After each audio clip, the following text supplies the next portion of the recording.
right, how you doing, guys? I'm Dave Rubin. This is the Rubin Report. It is May 28th, 2025. We are live streaming on Rumble, YouTube, and Locals. There is no post-game show today because we are pre-taping this episode because I have probably, assuming nothing happened, I probably just landed in Budapest, and I've got a whole bunch of events, including the Danube Institute. We're doing a big live Rubin Report show on May 29th. That's tomorrow. I'm pretty sure it's sold out already, but maybe there's some tickets available. Then I'm at CPAC on May 30th. Then we're heading over to Israel for a bunch of shows. You can check out venues and locations and all that good stuff at daverubin.com/events, or you can take a picture of that QR code there. And yes, we were going to do as many live shows as we possibly can. The schedule may be a little wacky over the next week or so, but we've pre-taped some stuff. We're going to do some live shows, interviews, all that good stuff.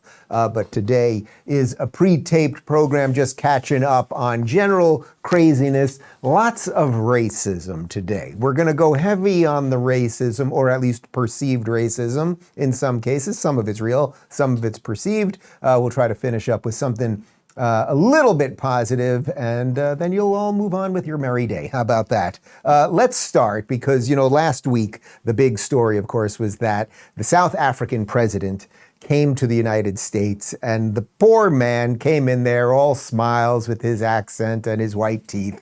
And Donald Trump was like, I would like you to look at this video of the killing of the white farmers. And then I'm going to show you some headlines about this. And then he really was like a deer in the headlights, and it got pretty messy. And the media for the last week has been doing this very strange thing where they're really going out of their way to dismiss the plight of the white farmer, the boer, the Afrikaner in South Africa. Now, if the races were flipped, of course, it would be the other way. There's a lot of talk about, is this a genocide or not? We're going to show you a clip in a moment, but I did have South African businessman Rob Herzog in last week, and we discussed sort of the difference between killing of people, sometimes indiscriminately, sometimes just because they live outside of the city where there isn't protection, versus actual targeted genocide. But we're seeing a very weird move here where it's clear that the media is running cover for what's happening because it's white people that are the victims, so it doesn't fit into the intersectional calculator. In any event, NBC reporter, I think she used to work at NPR, if I'm not mistaken, Yamiche Alcindor asked Karoline Leavitt, White House spokesperson Karoline Leavitt, about what's going on in South Africa, particularly as it pertained to these South African crosses, and it got a little testy. Take a look. The video showed images of crosses in South Africa about white farmers who have been killed and politically persecuted because of the color of their skin. And those crosses are representing their lives. Those crosses are representing their lives in the fact that they are now dead and their government did nothing about it.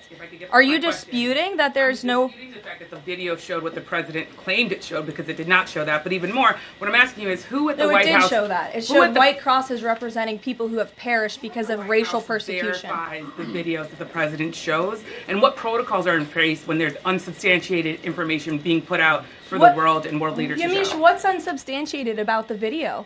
The video shows crosses that represent the dead bodies of people who were racially persecuted by their government. In fact, the Associated Press, of all places, has a picture of that very monument, and the caption from the Associated Press is, "Each cross marks a white farmer who has been killed in a farm murder."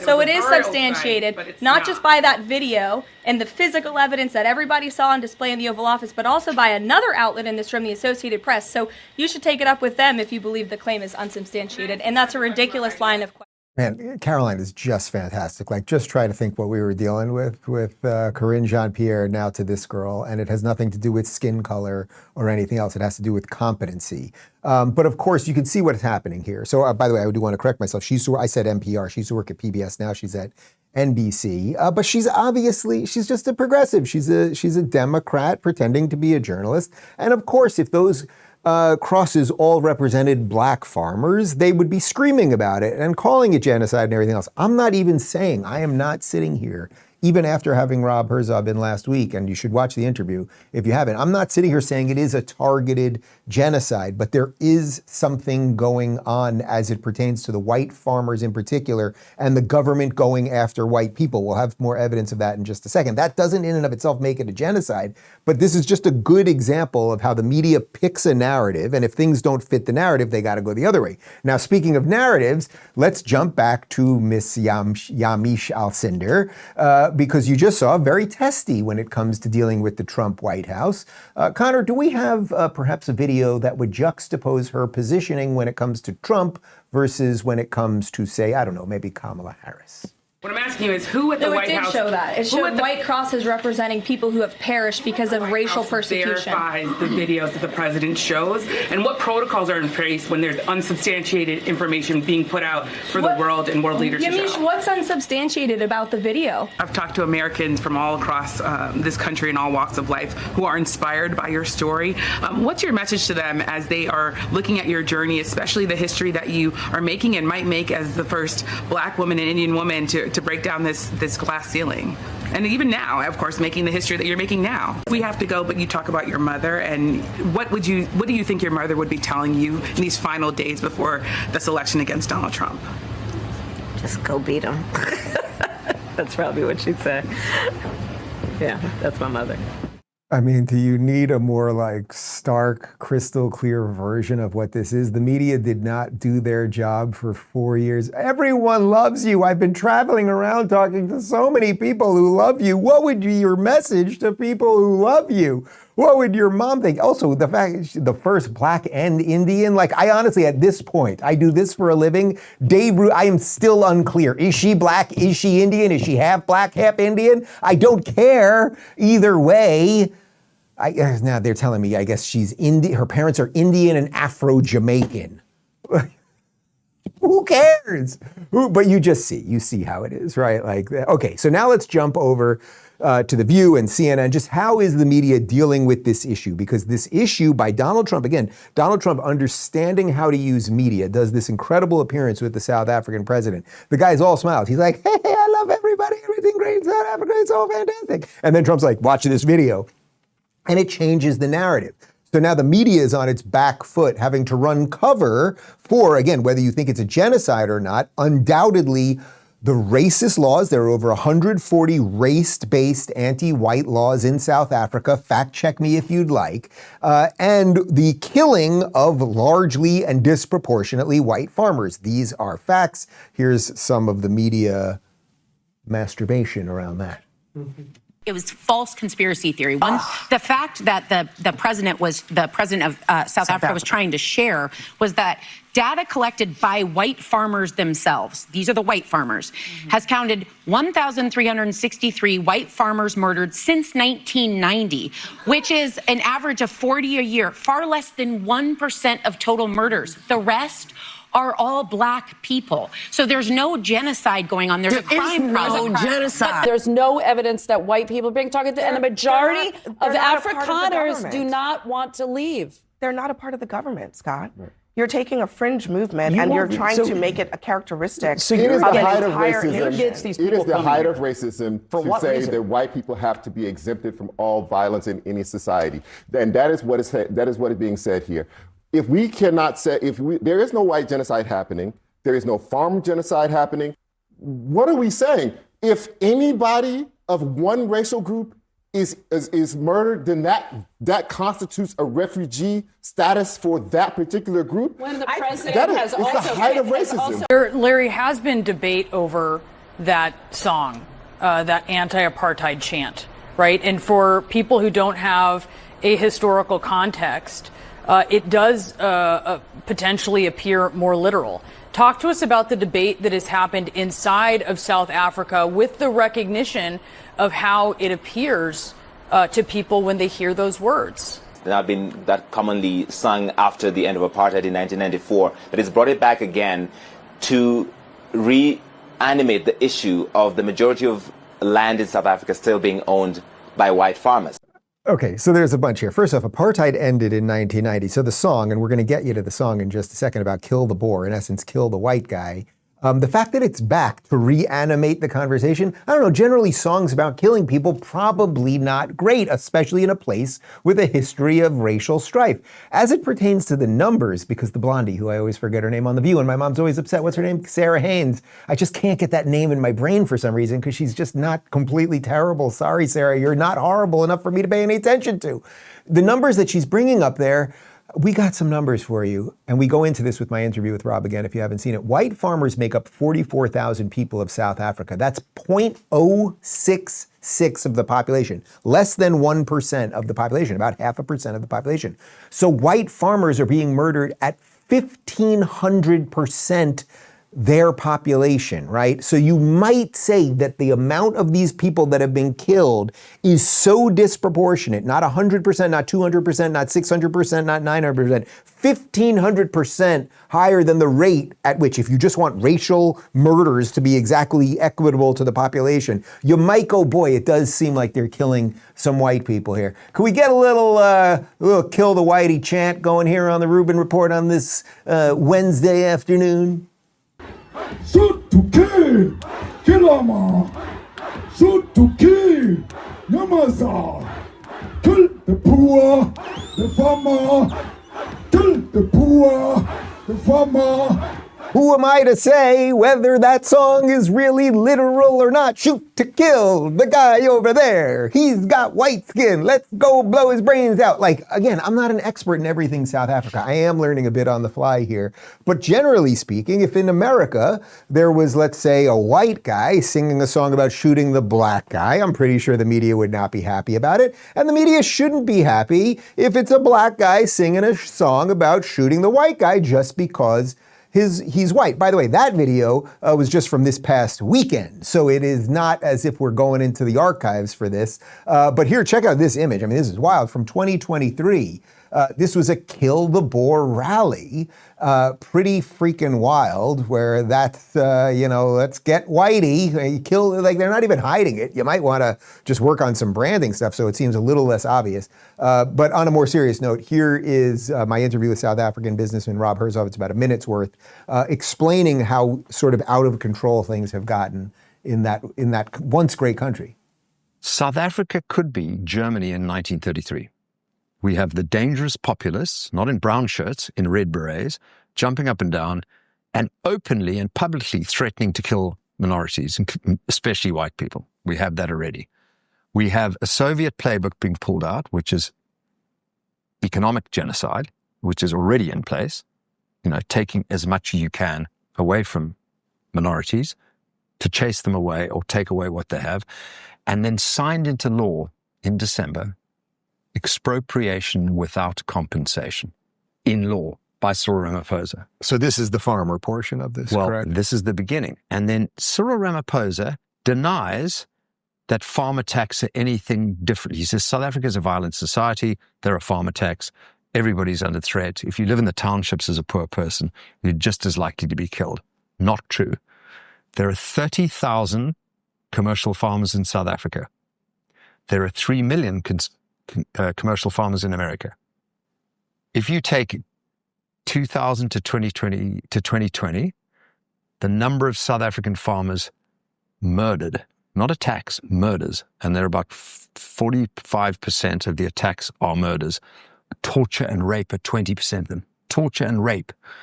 And it's not just white farmers, but it's mostly white farmers. Mm-hmm. If you take the numbers of South African farmers that have been murdered, extrapolate that pro rata to the 3 million American, you would have had 234,000 farmers murdered in America from 2000 to 2020. Okay, all right. So that's just a bite of the interview, and I do recommend you watch more. But there clearly, again, I am not, and I went through this with Rob, and I talked about it a bit last week as it pertained to some other stuff. I'm not accusing the government of genocide at the moment. He gets into the sort of levels of genocide and how you just lead up to genocide and everything else. But there is something strange that there is this group of people who happen to be producers, right? If you're a farmer, you're a producer. People need food. Everybody, regardless of whether you're black or white, needs food. And they are being disproportionately killed. And it certainly is happening with some racial context. Now let's bring the racial context back here to the United States, because these things are connected. this endless, and this was the danger of the woke stuff 10 years ago as it proliferated all over the globe. Once you basically whittled us down to our base level stuff, our lowest common denominator stuff, you were going to be able to attack the roots of the West really easily, because any society that is multicultural in nature or has brought in all sorts of people and said, hey guys, you got to put away some of the baggage so that we can all live together. Well, once you go hacking away at that, which is what the wokesters and the progressives have done for, well, really for several decades, but let's say on steroids for the last decade, you're gonna basically destroy everything. So now let's connect this to basketball, because the women have a league. As far as I understand, it's mostly women without penises, but I leave that to you to figure it. Well, it's actually a little unclear because this Brittney Griner, a lot of people think she's a dude, but in any event, Brittney Griner is a black basketball player who some people think is a man. I don't know. I guess she's a woman. Let's just say she's a woman. Here's a chick, a black chick. And then, of course, there's Caitlin Clark. And everyone knows Caitlin Clark. She is and Brittney Griner's a fine player, I suppose. We'll get to that in a minute. But Caitlin Clark is an absolute all-star. She is the Michael Jordan of this. This is the girl that girls have been waiting for forever to elevate WNBA to the point that guys might start talking about it and going, boy, she really is something else, her level of skill. What has happened to her in the last 2 years since graduating college is that she has been abused repeatedly. We have shown you videos just getting elbowed, getting crushed, inbound passes where they ram into her, just absolutely abused, and there clearly is a racial element to it. Here is Brittney Griner elbowing Caitlin Clark in a crazy way and then calling her a trash fucking white girl. Fouled out, had 6, and it was the ticky-tack fouls, and again, Caitlin Clark doing a little bit of an acting job. Not sure if that was actually a foul, but again, that's for the ticky-tack fouls that we were talking about earlier today. All right, so she wants to be seen. She knows the cameras are on her. Trash fucking white girl. She wants to be seen saying that. Now imagine if Caitlin Clark had said trash freaking black girl. Like, what would be happening right now? Also, the way she sets the pick, some people are cheap and whatever. You don't set a pick and just throw an elbow up like that. That is not what you do. But okay, fine. Caitlin might have acted there a little bit, but she's just getting abused. Now, you might know the name Brittney Griner because Brittney Griner was the one that went to Russia with some weed and got stuck in jail. And then the Obama administration traded this guy. Putin's merchant of death is back in the arms business, this time selling to the Houthis. Do you realize how insane this is? Russian gun runner Victor Bout was traded in 2022 for U.S. basketball star Brittney Griner. Do you realize how leave that picture up. So that man right there, we had him. He was a gun runner who was sending stuff to the Houthis who have been bombing our shipping routes, and now we've been bombing them, and they've been lobbing rockets into Israel. We traded him back for Brittney Griner, to get Brittney Griner, who did... you cannot bring weed into Russia. You just can't. That's just how it is. But we traded her. We got her back for the guy who's bringing the weapons to the Houthis who we're now bombing. Like, this must be a simulation. It's so ridiculous you can't make it up. Anyway, then check this out. So there's this other girl in the WNBA. Her name's Angel Reese. And if Caitlin Clark is the Michael Jordan of this thing, she's up there. I don't know what you want to consider. I don't want to compare her to an NBA player because she's kind of an unpleasant person, and she does strike me as racist and dirty. So she's just up there. She happens to be black. Again, I don't care, but she seems like a dirty player. So here, check this out. This is an image that she reposted.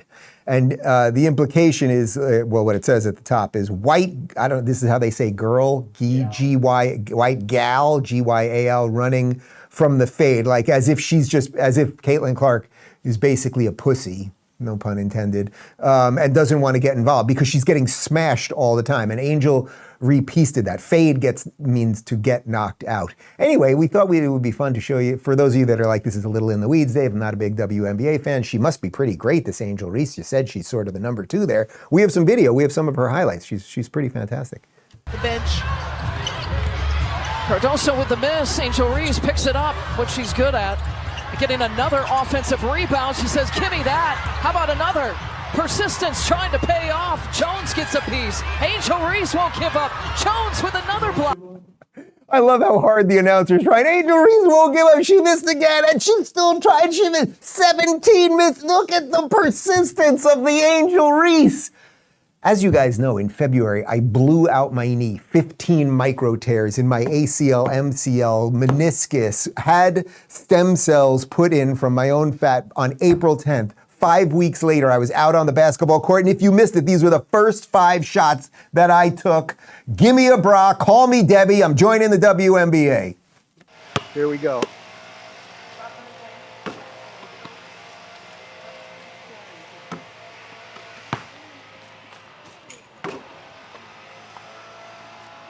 Come on, one more. Here we go.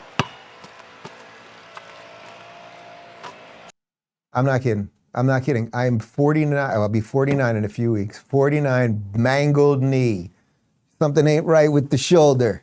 I'm doing it. I'm putting on a dress and I'm joining the WNBA. And I will be as racist as any of those bitches. You understand? Anyway, the story, again, it's just the reason that these things are important. You might not care about them is just because this little thing where we should just pit each other against each other because of race, and we elevate some people because of this race and denigrate some people because of this race. It's just not good over time. And if for no other reason, if you are a female basketball fan, a female sports fan, you want to elevate your best, right? You don't want to take the person. The NBA was something in the 70s, right? And then there was the ABA first and then the NBA. And then suddenly there was this rivalry between Magic Johnson and Larry Bird. And there was an ethnic component to it in that Magic was flashy and he was black in Los Angeles and Larry Bird was from Indiana, played in Boston. It was thought of as more white and blue collar.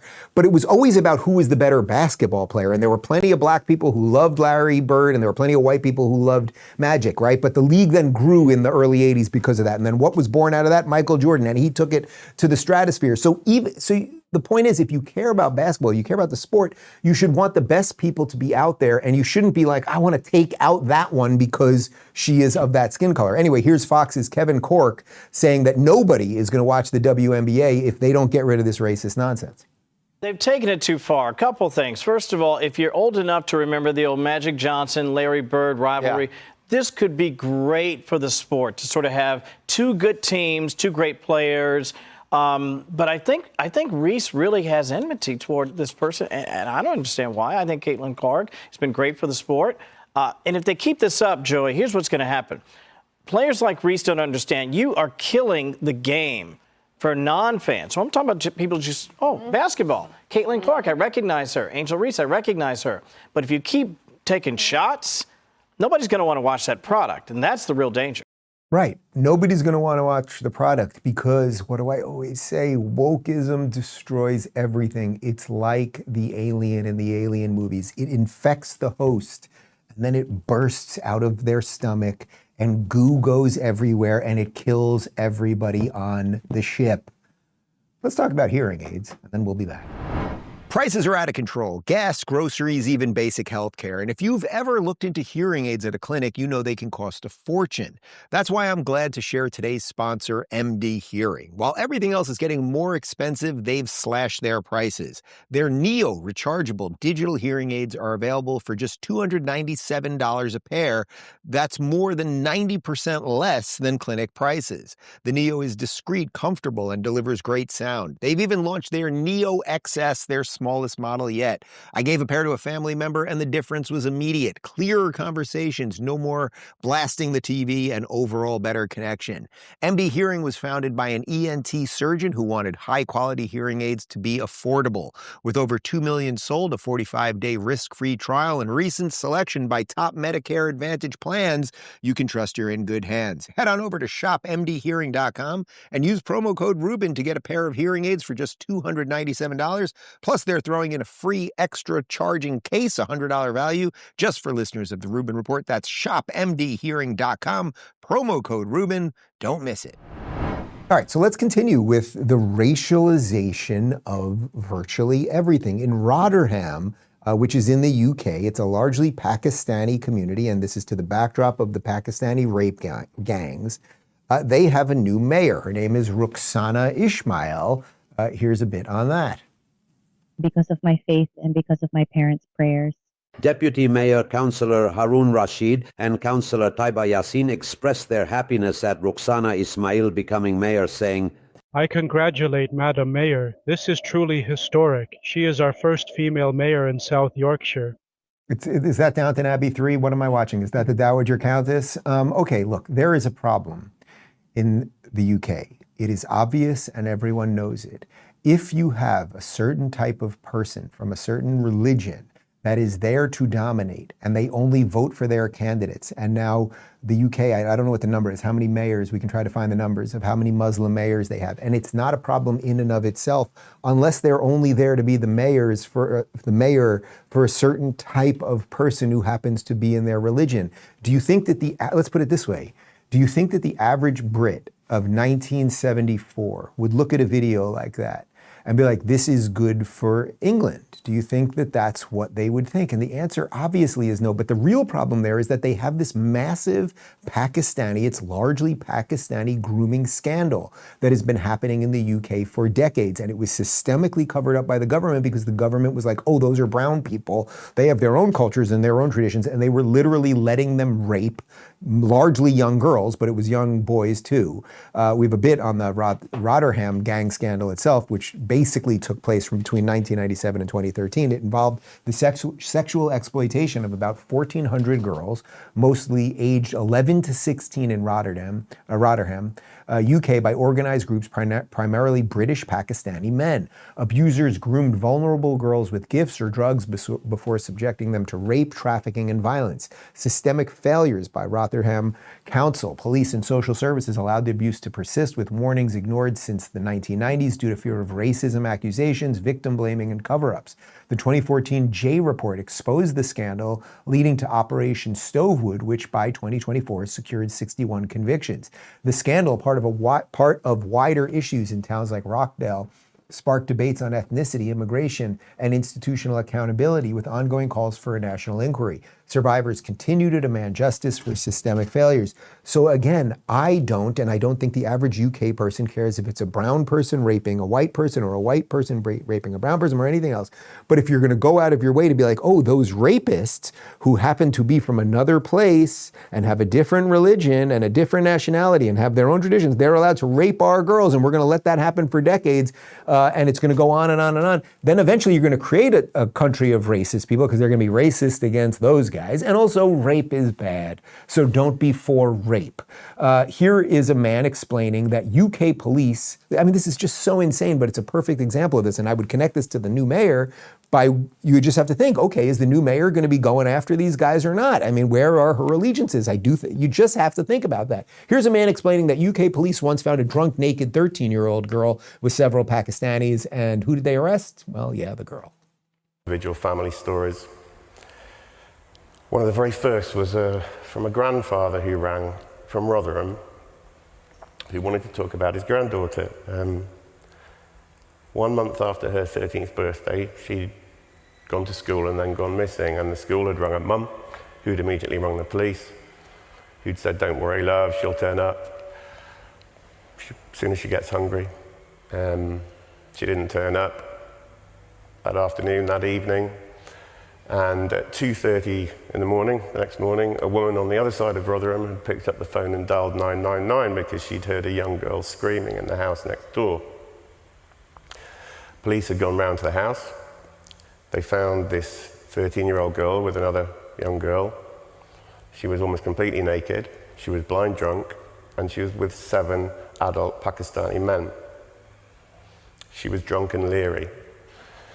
And South Yorkshire Police arrested the 13-year-old girl for being drunk and disorderly. They took her back to the station, put her in the cells, eventually charged her, and she was convicted. They didn't even question the men as to why they were in a house with a 13-year-old girl who was nearly naked in the early hours of the morning. So why did the police not ask those guys what they were doing? Why was there a drunk, naked 13-year-old girl with 7 Pakistani guys?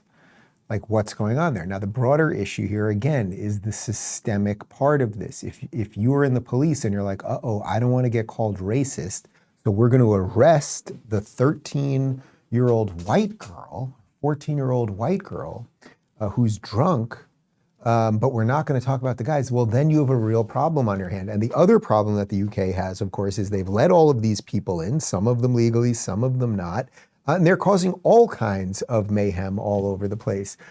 You may remember the story from about a year ago. There was a stabbing, 3 stabbings at a ballet studio by a Rwandan UK citizen. So in this case, he was a UK citizen, but he randomly walked into a ballet studio for young girls, stabbed 3 of the girls. I think, did 3 die? I think 3 died, if I'm not mistaken. And then look at this. Look at this tweet from Sky News. I will not let evil win. Southport survivor Leanne Lucas is calling for the use of blunt-tipped knives in home kitchens. So that girl you're looking at right there, she survived the stabbing by this guy who, again, came legally from Rwanda.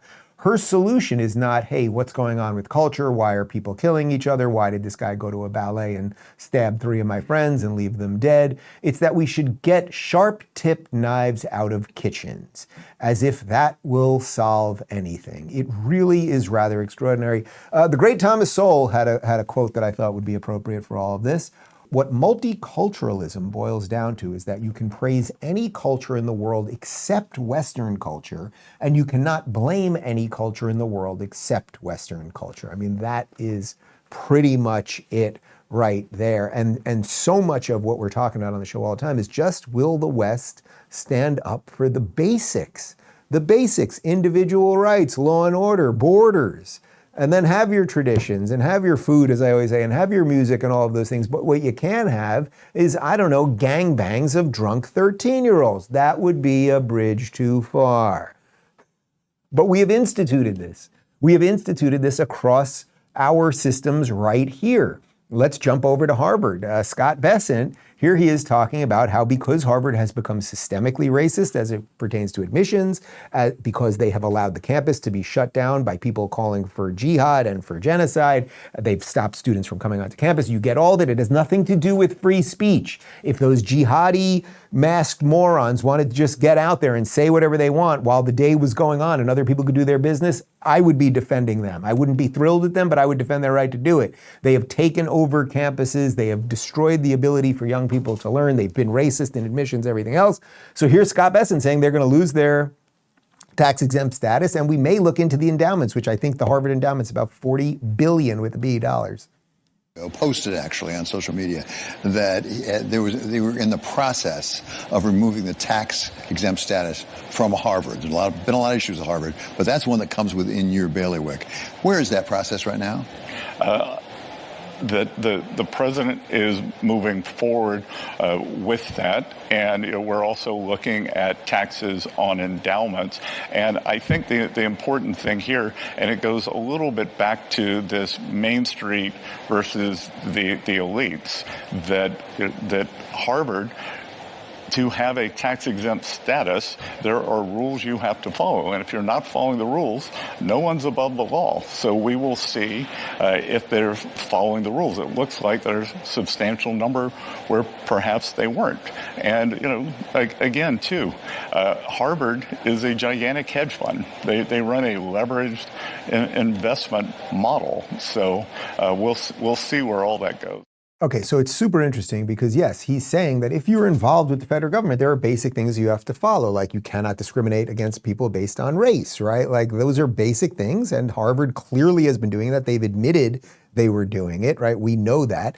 And to his point, Harvard is basically a hedge fund. It's not $40 billion. We checked while the video was playing. They have a $53 billion endowment. It is more of a giant hedge fund manager at this point than a place of higher education. Very few people are getting into Harvard and walk out smarter 4 years later. You walk out more radicalized and more with a greater desire to burn down the country. But that's about it. So finally, we have a government that is not going to play ball with these radicals, and that is good, and that has nothing to do with these freaks not exercising their free speech. Speaking of free speech, we've got a RubinReport.locals.com community Q&A coming in in just a second. But first, lead. You might think I'm talking about weight loss injections, but I'm not. These results came from Lean, a doctor-formulated supplement designed to support weight loss by curbing appetite, boosting energy, and burning fat. Users like Patty, Lori, and Kelly say Lean helped them lose weight when nothing else worked, all without the shots.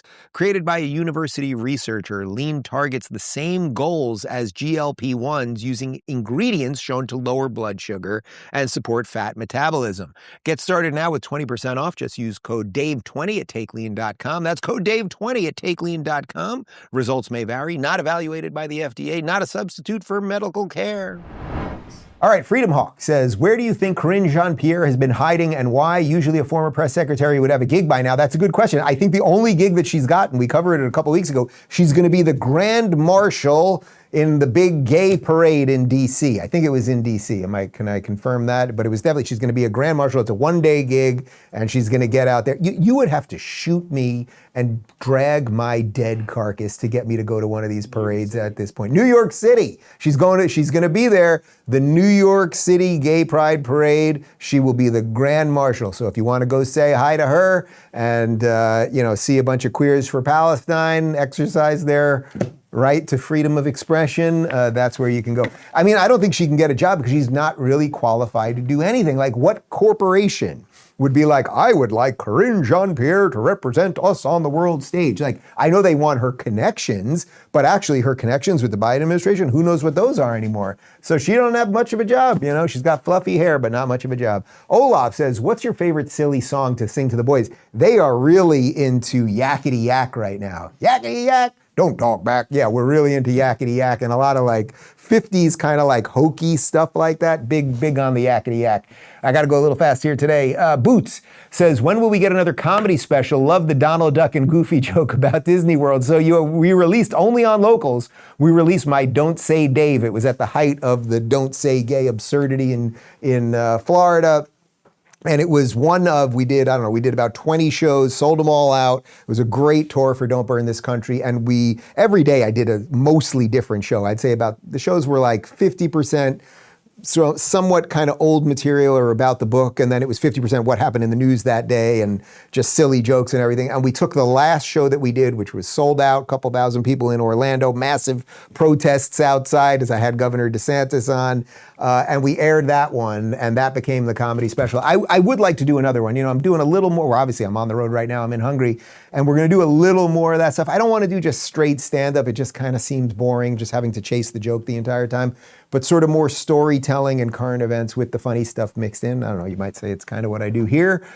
We will do more, so stay tuned on that. And for those of you that want to see the stand-up special, it's about 45 minutes. It's completely unscripted in that even some of the jokes that I had told before, like it's all like on the fly. You see, I just kind of make it up as the room goes around. You just have to join Locals, rubinreport.locals.com, and you can get it in the video section there. Minnie says, if you and Jasmine Crockett grabbed coffee together, what's one topic you think you could both find common ground on? Well, I would be very interested in the eyelashes. I really would. My eyelashes are pretty standard. I don't feel any particular feelings towards my eyelashes. I think everything's fine.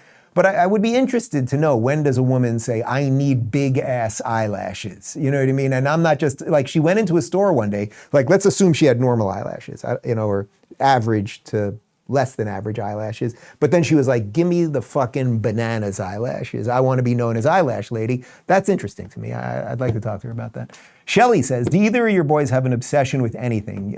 You can use it as a teaching tool. My oldest grandson loved cars, so we went to dealerships and walked around naming the colors of the cars. At 2, he could pick out Jeeps, Mustangs, Hummers, VW Bugs, and name their colors. Yeah, that's really cool. It's interesting you say cars. They are so into trucks right now. They had a mini dinosaur phase very quickly, and they could name a whole bunch of dinosaurs. And then just somehow overnight, that turned into trucks. And here in Miami, because there's just so much construction going on and they're knocking down houses left and right, there are just construction trucks everywhere. So there are cement trucks and there's excavators. They love the excavator and they love saying excavator and excavator and excavator and all the different ways you could say it. And they just love trucks at the moment. That's the big thing. We got a lot of trucks in the yard and we're digging up dirt. We dig up rocks and we move the trucks and we move the rocks and we build things and all that stuff. President Trump's back in office, but he's facing nonstop challenges, from activist judges to a major trade war with China shaking up the markets. That's why I'm excited to announce my new partnership with Goldco, the top-rated precious metals company. I've personally chosen to protect my money with gold and silver, and Goldco made the process incredibly simple. They help everyday Americans move over $3 billion into gold and silver. These guys know what they're doing. Right now, they're offering unlimited bonus silver on all qualified orders, but it's only while supplies last, so don't wait. Visit DaveLikesGold.com to learn more. You'll even get a free 2025 gold and silver kit to help you decide. Again, that's DaveLikesGold.com. Check it out. Jeffrey says, as an old trainee of The Daily Show, how do you think Jon Stewart is doing nowadays? So yes, I was an intern for The Daily Show in 1999. I was already out of college. I literally forged a letter. I mean, this is criminal what I did. I forged a letter on my old college letterhead to pretend I was still in college to get an internship at The Daily Show. I was there 2 days a week, while 3 days a week I worked at, or was it the other way around? I forget if I was there 3 days a week or 2 days a week, but one or the other. I was there Mondays, Wednesdays, and Fridays in New York City. I would commute into New York City for a free internship, not a paid internship at The Daily Show. And I would, get coffee for people and just do all the crappy jobs that you do at the beginning. And then the other 2 days a week, I was not yet assistant manager at Electronics Boutique. I was just a run-of-the-mill salesman. I was just an average video game salesman doing the best I could for like $12 an hour back then, 1999. And I had a little interaction with Jon over the years. Kind of liked him, never had a bad interaction with him. But it's been, you know my feelings on this. It's been kind of disappointing to watch the 20 plus years of Jon because he was kind of a voice of reason. That's what people liked about him. He's obviously really bright and he is funny and all of those things. And he must have affected my formative years in some way, I suppose, because I do something very similar, but unfortunately, he had a path to go down and he chose the wrong way. He decided to go all in with the woke shit and he was all about the trans stuff and all about the racism and all about Trump's a Nazi and all that. And now he's been left with that. So he's just, I don't know, he's me for the Bernie Sanders crowd. Like that doesn't seem particularly good. And that, that's why when we play clips in I don't take great joy in it. Because it's like, you didn't have to be this way. Like he could have, the way Bill Maher, whatever your feelings about Bill Maher, like Jon has a younger audience, let's say, and he could have ushered that into like being a bulwark against the craziness, but instead he went all in, so. Kelly says, I wonder if you've watched the latest episode of the All In podcast. Chamath has been on Trump's side, but this big, beautiful bill sounds like it's not good. I would love your thoughts. They also had Ron Johnson on an emergency pod with Friedberg and Chamath yesterday. I think this bill, as written, is a mistake. So I have not seen All In on that, but I have seen, we did even play a clip of David Friedberg, who you were talking about last week, on All In, talking about why this bill is no good and it's going to be too much spending and all of those things. Look, you know my general feelings on this. I'm trying to give Trump every bit of grace and leeway here with these things. It does sound like there is a spending component to this that will not be good for the debt and everything else. I haven't focused on it too much in this last little bit, and unfortunately I'm about to travel now, so we're going to be away from it. But I'll keep an eye on this, and it's, by the way, it's one of the reasons I like that show. They bring on people of other positions, and it's why I showed you the Friedberg video last week. Look, I'm going to have either blind spots or areas that are not purely expertise. And I don't want to just go back to the well every time. I want to show you people that disagree differently. So I will keep an eye on that. Glenn says, I know you love to play basketball. Did you play any sports when you were in school? Yeah, basketball. I mean, basically basketball. Once I picked up a ball, it was a little bit late actually, but it was around 7th grade was when I really got into basketball. One summer I was at sleepaway camp. And I have loved basketball ever since. I'm finally back playing again, as you guys know, which the stem cell thing is just incredible. And yes, we are going to have Dr. Striano on the show to discuss it, and we'll release our little documentary probably in August because we'll need a little extra content for that, for when I go off the grid.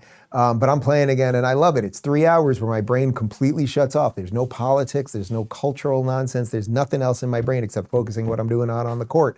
And sometimes I can do some stuff like a younger man, and sometimes I am 49 with a bum knee, but I just love it. And also playing here in Florida, this heat that we're playing in and humidity, 3 hours on Sunday mornings, 9 a.m. to noon, like the clothes are disgusting, drenched in soak, but it's a freaking hell of a workout. It will slim up that stomach real quick. Cool Mom says, all these years I thought we got involved in wars to help other countries. After listening to Yeonmi Park's accounts over the years, I wished we could free North Korea, but I guess it wouldn't be profitable. Look, we've done some things that have been good. We've done some things that have been bad. For whatever wars we've done that haven't been good, let's say, we haven't taken over all of these countries, right? We really haven't. As an overall arching thing, the United States absolutely is a force for good. It doesn't mean that every jaunt we did is bad. You could look at Obama doing a kinetic military action without congressional approval in Libya, and we toppled Gaddafi, who obviously was not a great guy, but now Libya is basically a failed state. Syria was having their civil war. We kind of were doing stuff and not doing stuff, and now Syria is basically a failed state, and we're sort of backing a guy who basically was a jihadi a couple of years ago. there's just like a lot of stuff that you could talk about, Iraq war and everything else. I don't think that there's much, if anything, that we can do right now with North Korea. Obviously Trump tried to talk to him, Kim Jong-un, first time around. It didn't really get anywhere. But countries have borders and they have a right to govern as they wish. Now, if you knew, and you could relate this to South Africa, if you knew, let's say the South African government was systemically trying to kill a minority there, would you try to apply economic pressure? Would you maybe try to help people get out? Would you want South Africans that are all over the world in other countries to help their family members get out and everything? Sure. Do you have a right to topple a government and do all those things? Well, this is where nation building starts getting in, and it usually ends up being messy. And by the way, the North Korean guys got the nukes. Polly said, you've said your team is like a family. What's the most hilarious or memorable off-camera moment you've shared with the Rubin Report crew? We've had a lot of great nights with these people. Well, even just today, there was a knock on the door, and I can't get into much detail on this, but a federal agent showed up to the house to ask us a couple questions about somebody. It all turned out to be good. It was a little weird for a moment. It was all good. But you don't expect a federal agent to just show up at the door, and thank you for dealing with that, and everything's just fine. Okay, thanks for watching the show today. I am in Hungary and then Israel, so if you have not bought tickets, we'd love to see you. DaveRubin.com/events. Stay tuned, lots more. And yes, so we'll be gone out of studio till about June 6th, but there will be plenty of content, interviews, couple live shows, and all of that good stuff. Thank you guys for watching, and did the federal agent leave? I don't have to, we're okay? Okay. It's all good, people. End communication.